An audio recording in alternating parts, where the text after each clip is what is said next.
جلنا جلنا جلمي مسلمانا جوايا بظهورنا متنجانا لا باقي نخلص في دولارنا.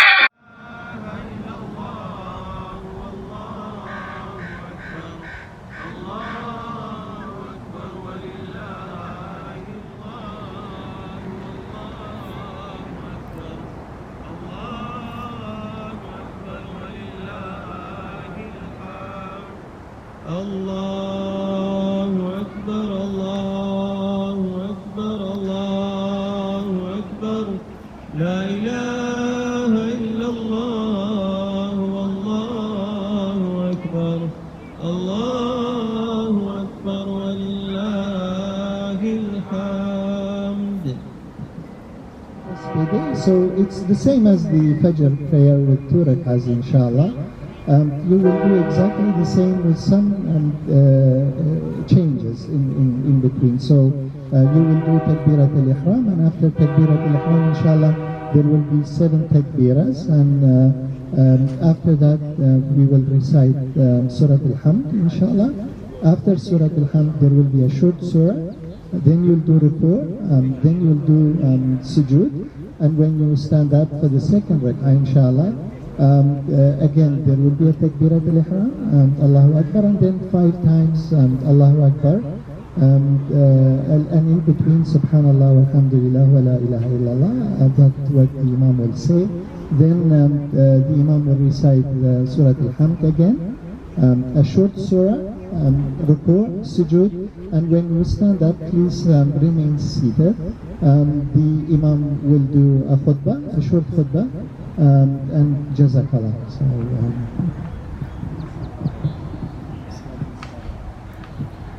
صلاة جامعة جامعة يا أمة محمد. صلاة جامعة جامعة يا أمة محمد.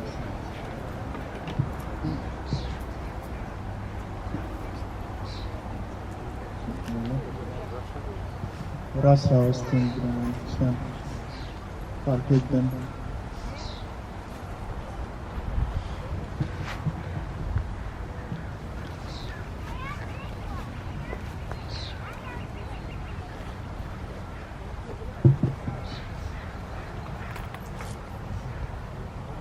أكبر الله أكبر سبحان الله والحمد لله ولا إله إلا الله والله أكبر الله أكبر سبحان الله والحمد لله ولا إله إلا الله والله أكبر الله أكبر سبحان الله والحمد لله ولا إله إلا الله والله أكبر الله أكبر سبحان الله والحمد لله ولا إله إلا الله والله أكبر الله أكبر سبحان الله والحمد لله ولا إله إلا الله والله أكبر الله أكبر سبحان الله والحمد لله ولا إله إلا الله والله أكبر الله أكبر سبحان الله والحمد لله ولا إله إلا الله والله أكبر. الحمد لله رب العالمين الرحمن الرحيم مالك يوم الدين إياك نعبد وإياك نستعين اهدنا الصراط المستقيم صراط الذين أنعمت عليهم غير المغضوب عليهم ولا الضالين.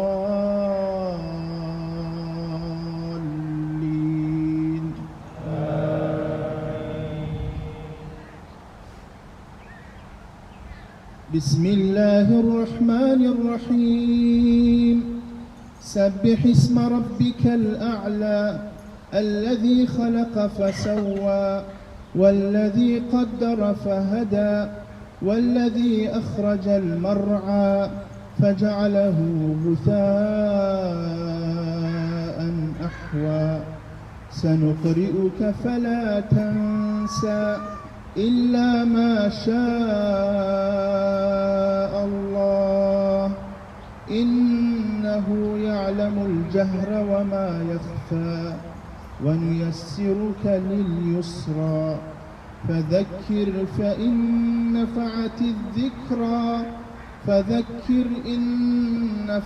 الذكرى سيذكر من يخشى ويتجنبها الأشقى الذي يصلى النار الكبرى ثم لا يموت فيها ولا يحيا قد أفلح من تزكى وذكر اسم ربه فصلى بل تؤثرون الحياة الدنيا والآخرة خير وأبقى إن هذا لفي الصحف الأولى صحف إبراهيم وموسى. الله أكبر.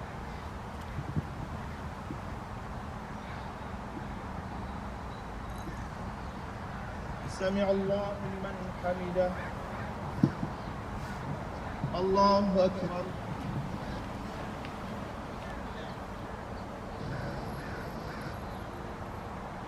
الله أكبر. الله أكبر.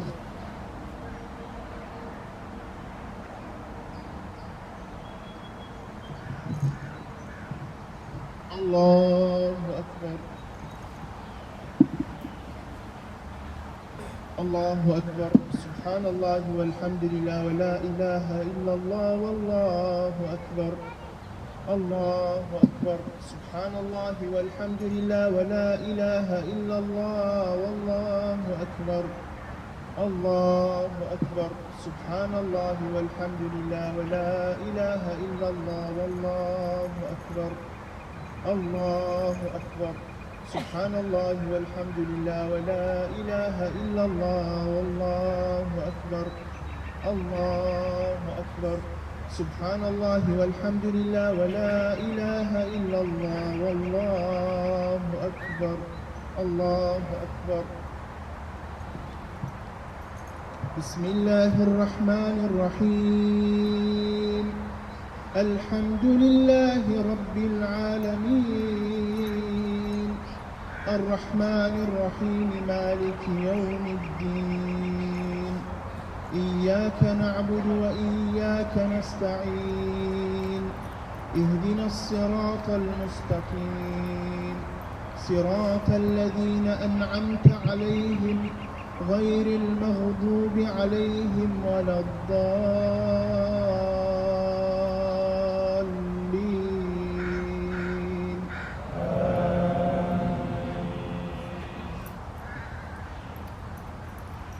بسم الله الرحمن الرحيم. هل أتاك حديث الغاشية وجوه يومئذ خاشعة عاملة ناصبة تصلى نارا حامية تسقى من عين آنية ليس لهم طعام إلا من ضريع لا يسمن ولا يغني من جوع وجوه يومئذ ناعمة بسعيها راضية في جنة عالية لا تسمع فيها لاغية فيها عين جارية فيها سرر مرفوعة وأكواب موضوعة ونمارق مصفوفة وزرابي مبثوثة أفلا ينظرون إلى الإبل كيف خلقت وإلى السماء كيف رفعت وإلى الجبال كيف نصبت وإلى الأرض كيف سطحت فذكر فإنما أنت مذكر لست عليهم بمسيطر إلا من تولى وكفر فيعذبه الله العذاب الأكبر إن إلينا إيابهم ثم إن علينا حسابهم. الله أكبر.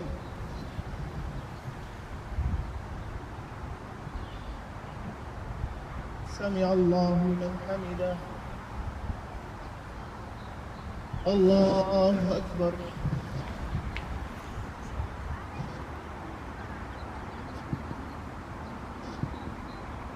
الله أكبر.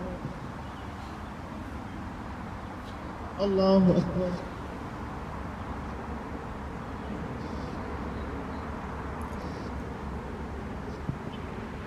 الله أكبر.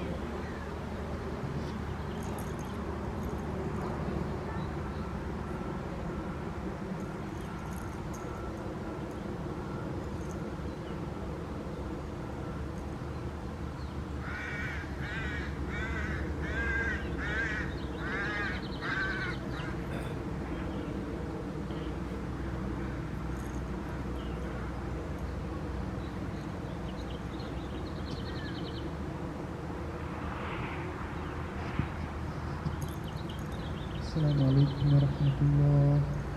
السلام عليكم ورحمة الله.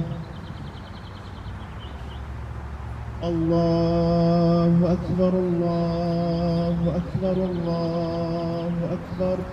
لا إله إلا الله والله أكبر. الله أكبر ولله الحمد. الله أكبر. الله أكبر. الله أكبر. لا إله إلا الله. الله أكبر. الله أكبر ولله الحمد. الله أكبر. الله أكبر. الله أكبر.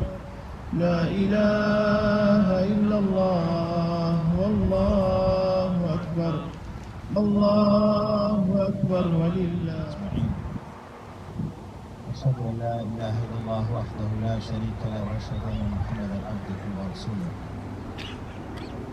باس و ستایشی بەپایان بۆ خۆی گەورە و دروستکەری ئەرز و ئاسمانەکان پێدەری ڕزق و ڕۆزی بە هەمووان.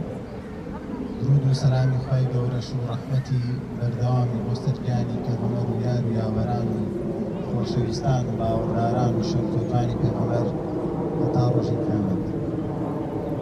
وەرەزان یاخوا بەخێر بێن و جەژنتان پیرۆز بێت. خۆی گەورە عیبادەتی ئەم ڕۆژانە و ڕۆژانی ڕابردوومان لێ قبوڵ کات و دڵ و دەروون و مێشکی پاک کردوێتینەوە. هەنگاوێکی تر ئێمە لە خۆی نزیک کاتەوە ژیانێکی خۆشتر و باشتر و ئاوەدانترمان پێبەخشێت. پێم خۆشە لەو مناسەبە مبارەکەیە دووسێ خاڵ بیری خۆم ئێوەش بێنەوە. یەکەمیان لەوە باشتر چییە کە ئەم جەژنەمان بە سوپاسگوزاری و بە باشترینی مەخلوقاتی خۆی کە ئینسانە، دواتریش ڕێزی لێ ناین و لەقەد کەڕەمنا بەنی ئادەم. لەوانەش گرنگتر جێی خۆیەتی سوپاسی خۆی گەورە بکەین کە ڕێزی لێ ناین بەوەی کە ڕێنمونی کردوین، هیدایەتی یاوین، جارێکی تر ڕۆحی بەخشیوەتەوە بە بەرمانە بەوەی کە هیدایەتی یاوین ئەم دینە باشە بناسین و ئەم دینە باشە بدۆزینەوە. جا ئەگەر هەنێکمان خۆمان هەر لە ناو دایک و باوک و کۆمەلگای موسڵمانە گەورە بووین، بەڵام لەواچێ هێشتا هەر قەدریمان نەزانی بێت، یاخود هەنێکمان پاش ماوەیەک دۆزیمانەتەوە. هەروەکو چۆن ماسی کە لە ناو ئاوا بێ، چونکە هەموو ژیانی لە ناو ئاوا بەسەر بردووە، قەدری ئاو نازانێ هەتایە ئەیهێنیتە دەرەوە. کەستان ئەگەر ماسیتان هەبێت لە ماڵەوە، من جارجار هەمە و ئاوی حەوزەکانە گۆڕم کە یان هێنمە دەرەوە بۆ پاکردنەوەیان تەنها چەند سانیەیەک لە دەرەوەی ئاوەکەن، ئەنجا قەدری ئاوەکە ئەزانن کە ئەمان لە چ نیعمەتێکا بوون. ئێمەش لەبەرەوەی کە لە ناو عایلەی موسڵمان یاخود لە کۆمەلگای موسڵمانە ژیاوین و گەورە بووین، زۆر جار قەدری دینەکەی خۆمان نازانین. بەس کاتی یەینە دەرەوە لە کۆمەڵە وڵاتیە ناو کۆمەلگایەکە ئاژین کە موسڵمان نین، یاخود ئەو بەخت و شانسان نەبوو خۆی گەورە هیدایەتیان بە ئەم دینە باشە بدۆزنەوە، ئەنجا بۆمان دەرەکەوێت کە ئێمە لە ناو چ نیعمەتێکین. ڕەنگە هەنێکتان بڵێن نیعمەتی چی؟ دوێنە سەرۆکوەزیرانی یابان گەنجێک اختیاری کردو کوشتوێتی کە ئەچی بە دوای تەمەشاکی کابرا بێ ئومێد بۆ لە ژیان، لەبەرەوەی کە ئیشی نییە. ڕۆژانە لە وڵاتەیە هەفتەی 5 ئافرەت لە کەنەدا ئەکوژرێت لەلایەن ئەندامانی خێزانیەوە.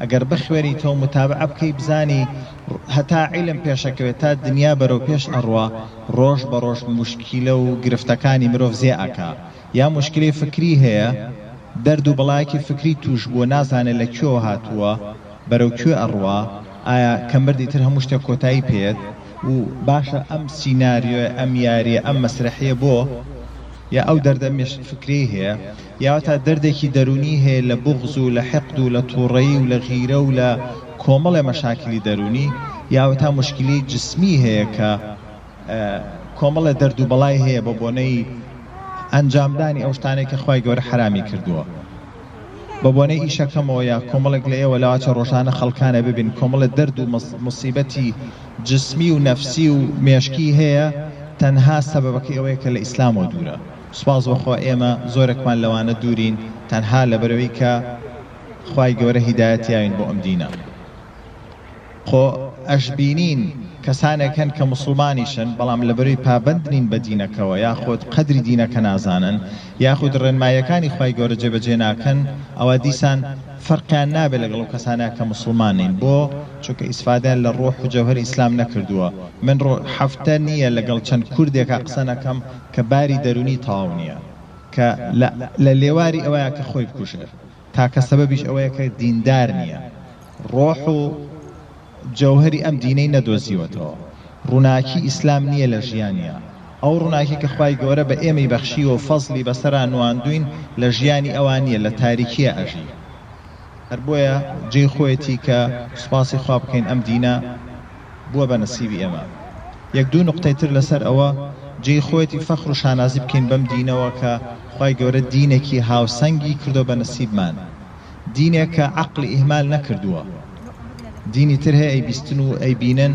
کە ڕێز لە عەقڵی مرۆڤ ناگرێت کۆمەڵەشت ئەڵەیە کە عەقڵی مناڵێکیش قبوڵی ناکا یا ئەوە تا داوە لە شوێن کەوتەکانیەکە مانگا بپەرستن مەیمون بپەرستن یاخود مشک بپەرستن کە ئەمە ئەو پەڕی بێ ڕێزێ بە ئینسان ئەو ئینسانێک کە ئەتوانێت بچێتە سەر مەریخ بەڵام هاتووە مانگا پەرستێ ئیسلام ڕێزی لە عەقڵی ئینسان گرتووە بڕۆ قورئان بخوێنەرەوە بزانە چۆن باسی گردون و عیلم و معریفەت ئەکا جێی خۆیەتی شانازی بکەین بە دینەکەمانەوە یەکەم ئاەت هاتوتە خوارە خوای گەورە نافەرمێ باوەڕ بە من بێنن یان نافەرمێ نوێش بکە یا ڕۆژوو بگرە یەکەم ئاەت ئەفەرمێ ئیقرا بخوێنەرەوە کتێب بخوێنەرەوە فێری عیلم بە گردون بخوێنەرەوە بڕوانە لە ئەرز و ئاسمانەکان جێی خۆیەتی شانازی بکەین بەم دینە هاوسەنگەوە کە عەقڵی ئیهمال نەکردووە دڵ و دەرون ئیهمال نەکردووە عیبادەت و تەسبیحات و ئەو هەموو شتە باشی بۆ داناوین دڵیشمان ئاوادانەکاتەوە مێشکیشمان ئاوادانەکاتەوە جەستەشی ئیهمال نەکردووە بۆەوەی کە بەدەر لەوەی داوا لە پیاوانەکات 5 بچن بۆ مزگەوت و بچوڵێن ڕۆژی بەسەرا فەرز کردوین هەروەها ڕۆژی سونەتمانێ ئەمانە خزمەتی جەستەمانەکە کۆمەڵە شتی لێ حرام کردوین کە ئەمانە هەمووی بە بەڵاو مصیبەت و نەکبەتی بۆمان جا ببوونەی خواردنی شتە حرامەکانەوە بێت یاخود ئەنجامدانی ئەو شتانەوە کە حرامە تازەترینی بڵاوبوونەوەی مانکی پۆکسە کە هاوشێوەیە کە لە هاوشێوەکانی ئایدس بەڵام تەمەشاکی موسڵمانان لێ دوورن سپاس بەخوا بۆ ئەو شتە خراپانەی کە ئیسلام و خوای گەورە لێ مەنع کردوین هەر ئەو شتانەیە کە ئینسان تووشی نەکبەتی ئەکا جا نەکبەتی جسم یان نەکبەتی مێشک یان نەکبەتی دڵ بۆیە جێی خۆیەتی سوپاسی خوای گەورە بکەین دائیمە قەدرزان بین بۆ ئەو هەموو نیعمەتە باشی کە پێبەخشیوین نقطەی دووەم ئەوەیە کە ئەم جەمع و جەماعەتەی لێرا کۆبوونەتەوە یعنی تایبەتمەندێکی تری جوانی دینەکەی ئێمە ئەوەیە کە هاوسەنگی پاراستۆ لە بینی دنیا و قیامەتە نە دنیای بیر کردووە نەپێتەڵە دەست بەرداری دنیا بە تام لە خۆشی و باشی حەڵاڵەکانی دنیا مەکە نە ئەو دنیاشی بیر کردو هەردووکیان هەروەها بەرپرسیارەتی خسۆت سەر هەموو تاکێکمان کۆمەڵگەش ئیهمال نەکردووە واتە هاوسەنگێکی جوانی دروست کرد لە نێوان تاک لە نێوان کۆمەڵگەیە نە تاک ئەکا بە قوربانی کۆمەڵگە و مجتەمع نە مجتەمع ئەکا بە قوربانی کۆمەڵگە دقەتی کۆمۆنیزم بیت تاک ئەکا بە قوربانی کۆمەڵگە دقەتی سەرمایەداری بە کۆمەڵگە ئەکا بە قوربانی تاک مرۆڤ نەیتوانێت لەم دوانە باشتر بێنێتە سەر زەوی بەس خوای گەورە دینێکی پێبەخشیوین نە تاک ئەکا بە قوربانی کۆمەڵگە نە کۆمەڵگە ئەکا بە قوربانی تاک تاك مسؤولة كلكم راع وكلكم مسؤول عن رعيته وكل آتيه يوم القيامة فردا تاك بتاكي ما خواي قولي لقيامتها دانە بەدانە قسەمان لەگەڵاکە پێغەمبەر صلی الله علیه و سلم فەرمێ بەبێ تەرجمە و بەبێ پەردە هەرێک و بەرپرسە لە ئیش و کاری خۆی مەلەفە حسابی خۆی هەیە بەڵام لە لایەکی تریشەوە وەکو کۆمەڵگاش كلكم راع وكلكم مسؤول عن رعيته بەرپرسین لە یەکتری ئاگامە لە خۆمان بێ هەر بۆیە لە خاڵی دووەمە ئەم دەستگامان ئەم ڕێکخراوەمان ئەم کۆمەڵە بچووکەمان دروست کردووە تاوەکو بتوانین خوای گەورە لە خۆمان ڕازی بکەین لە ڕێی خزمەتکردنی یەکترەوە لە ڕێی بەدەمۆچوونی یەکترەوە لە ڕێی دابینکردنی پێداویستەکانی یەکترەوە ئەم ڕێکخراوە بۆ خزمەتی خۆمانە بۆ باشترکردن و ئاگابوون لە یەکتریە بۆ خزمەتی خۆمانە لە مناڵمانەوە تا گەورە لە نەخۆش و ساغمانەوە تەنانەت لە کاتی مردنیشا لەگەڵ ئەندامانی خۆمان نابین سوپاسی مامۆستا سەلیم و چەند برایەکی تری بەڕێزەکەین کە لەم چەند ڕۆژی ڕابردووە یەکێک لە کوردانی ڤانکوڤەر کۆچی دوایی کردبوو بەدەمیەوە چوون بۆ پرۆسەی نوێشکردن و ناشتن و ئەسپەردەکردن و دوعاکردن واتە ئەم دەستگایی خۆمان ئەم ڕێکخراوەی کە دروستمان کردووە هەتا منداڵین دەرسی قورئان و دەرسی زمانی عەرەبی و زمانی کوردی بۆ دان ئاگامان لیانە بێت و فێری ڕەوشت و ئاکاری جوانی دین و کۆمەڵگەی خۆمانیانەکەین لە مناڵیەوە هەتا ئەو پەڕی بە تەمەنی لەگەڵ یابین پێیش بڕیار وا بوو بگەڕێتەوە بۆ لای خوای گەورە لە کاتی مردن و دوای مردنیش لەگەڵ یابین بە دوعای خێر و بە سەدەقەی جاریە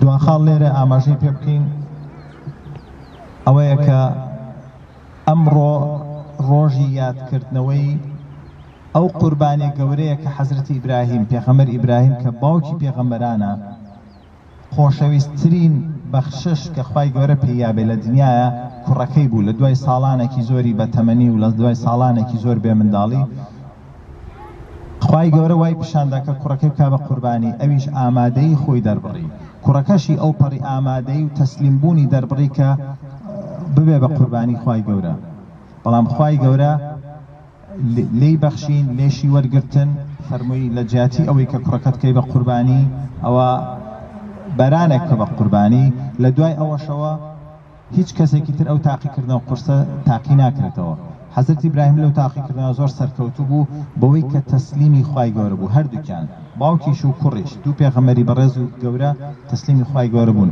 هەر بۆیە ئێمە کاتێکە باوەڕ بەم دینانی ناومان موسڵمانە واتە تەسلیمی ئیرادەی خوای گەورە ئەبین ئەوەی خوای گەورە پێی ڕەوایە پێی باشە ئێمە ئەوواکەین بۆیە ئەگەر ئێمە ناتوانین لەم ڕۆژای قوربانی بکەین یاخود ئەگەر کردوتانە خوا لەتان قبوڵکە جێ خۆیەتی هەنێ قوربانی تر بکەین بەوەی کە قوربانی حقد و بغض و ئەو ڕقوکینەی کە لە دڵمانە هەیە ئەوە بکەین بە قوربانی شەیتان بکەین بە قوربانی بەوەی کە دووری خێنەوە لە ژانی خۆمان بەوەی کە لە یەکتری خۆش ببین بۆی کە یەکتری عەفو بکەین لە کەم و کوڕی و لەو ناڕەحەتیانەی کە تووشی یەکتریمان کردووە لە یەکتری خۆش ببین چ دینێکی جوانە لە ساڵێکە جەژنێک دوو جەژنی بۆ داناوین کە علاقەمان لەگەڵ یەکترا بەخۆ بکەینەوە لەگەڵ خەڵکانی ناموسڵمانە قساکەم کاڵم ئێمە لە جەژنە داوای گردن ئازایی لە یەکتری ئەکەین شتیوا زۆر سەیرە بەلایەنەوە نانویستووە چ لە ناو ئەندامانی عایلە چ لە ناو خزم و بەرادەران و دراوسێ و هەموو کۆمەڵگەکەیە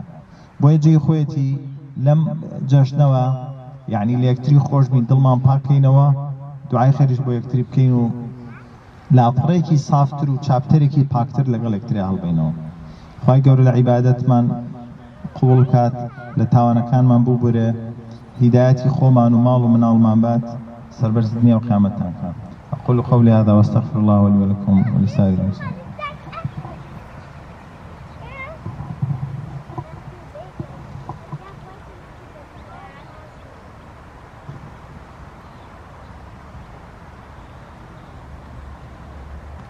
الحمد لله والصلاة والسلام على خير خلق الله محمد وعلى آله ومن والاه يا رب لك الحمد كما ينبغي لجلال وجهك وعظيم سلطانك.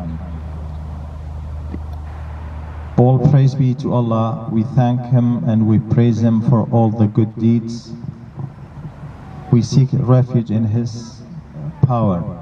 We thank Him for all the blessings that He has blessed with us. We thank Him for creating us, for honoring us, for giving us soul, for giving us life, and then for giving us life the second time by guiding us to the straight path called Islam. a religion that we can be proud of, because humanity has never seen such a great and such a beautiful religion. A religion that has balance between society and individual. A religion that has honored and respected the human mind by not asking stupid things like many others do. A religion that respects and honors the heart and the soul of us, while respecting the body and what it needs. A religion that asks us to do whatever is good for ourselves, for our community, and for our life. So in this occasion, the best thing to do is to have a day to recognize all the blessings that God has blessed us with, to be grateful for innumerable blessings and gifts that God has given us, and also be grateful for ourselves, for our community. The second point I'd like to mention is that we have created this community. This community is established with you, with your efforts, with your attendance, with your comings. So we would like you to support us, to support each other in our daily lives, as well as in the understanding and practicing of our religion. May God bless all of us and accept our good deeds.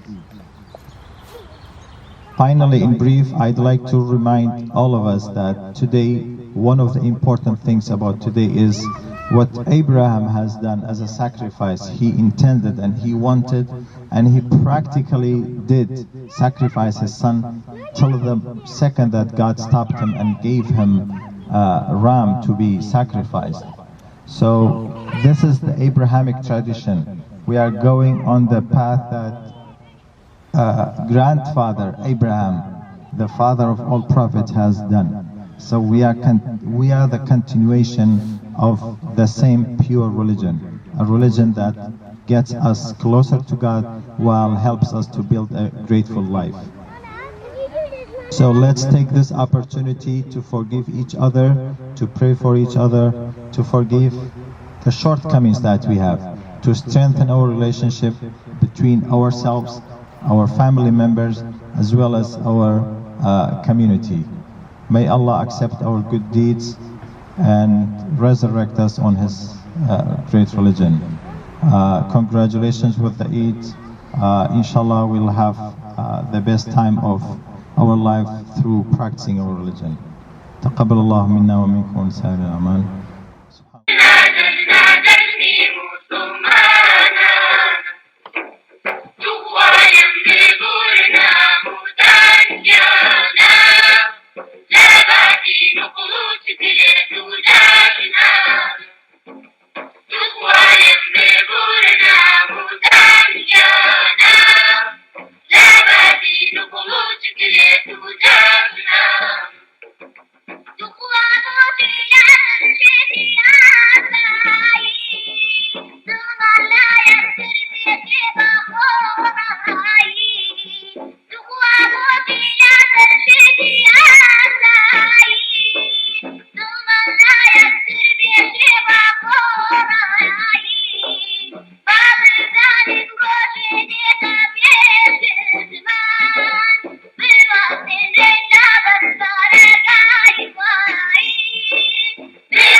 مسلمانان توالم ببورنا بودانيانا لا باتي نقلوت بيت ودادنا توالم ببورنا بودانيانا لا باتي نقلوت بيت ودادنا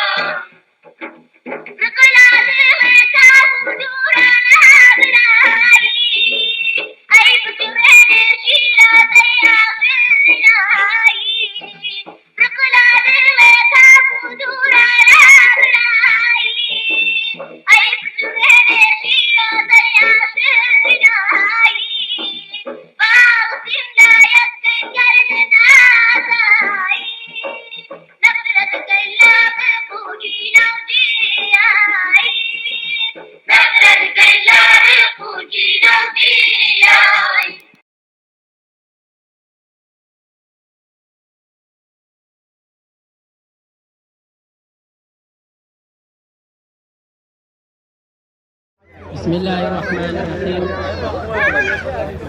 ومن يعظم شعائر الله فإنها من تقوى القلوب. سرتا بخيراتني میوانە عزیزەکان دەکەین جەژنی قوربانتان پیرۆز بێت و هیوادارم خوای گەورە هەموو ڕۆژێکتان لە شادی و خۆشیدا بجێڕێت. هیوادارم هەموو کاتێک ئاوا لە خۆشی و لە ئاهەنگەکاندا یەکتر ببینینەوە. لەم بۆنەیەدا خۆمان بە خۆشحاڵ دەزانین کە هەندیاریەکی بچووک لە نورسی فاوندیشن ئۆف کەنەدا بەسەر قوتابی ئازیزەکانماندا دابەش دەکەین. دووبارە بەخێر بێنەوە سەرچاوان. ئێستاش دەست دەکەین بە دابەشکردنی دیاریەکان لەلایەن مامۆستا بەناز با بفەرمێن.